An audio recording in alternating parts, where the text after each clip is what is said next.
ಲಕ್ಯ ಸೂರ್ಯನಾರಾಯಣ ತೇಜಸ್ವಿ ಸೂರ್ಯ ಎಂಬ ಹೆಸರಿನ ನಾನು ಲೋಕಸಭಾ ಸದಸ್ಯನಾಗಿ ಚುನಾಯಿತನಾದವನಾಗಿ ಕಾನೂನಿನ ಮೂಲಕ ಸ್ಥಾಪಿತವಾದ ಭಾರತದ ಸಂವಿಧಾನದ ವಿಷಯದಲ್ಲಿ ನಿಜವಾದ ಶ್ರದ್ಧೆ ಮತ್ತು ನಿಷ್ಠೆಯನ್ನು ಹೊಂದಿರುತ್ತೇನೆಂದು ಮತ್ತು ಭಾರತದ ಸಾರ್ವಭೌಮತ್ವವನ್ನು ಮತ್ತು ಅಖಂಡತೆಯನ್ನು ಎತ್ತಿ ಹಿಡಿಯುತ್ತೇನೆಂದು ಮತ್ತು ನಾನು ಈಗ ವಹಿಸಿಕೊಳ್ಳುತ್ತಿರುವ ಕರ್ತವ್ಯವನ್ನು ಶ್ರದ್ಧಾಪೂರ್ವಕವಾಗಿ ನಿರ್ವಹಿಸುತ್ತೇನೆಂದು ದೇವರ ಹೆಸರಿನಲ್ಲಿ ಪ್ರಮಾಣ ಮಾಡುತ್ತೇನೆ.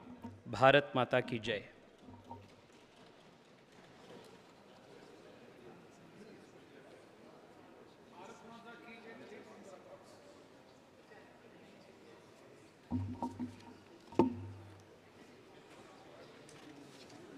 Dr. K. Sudhakar.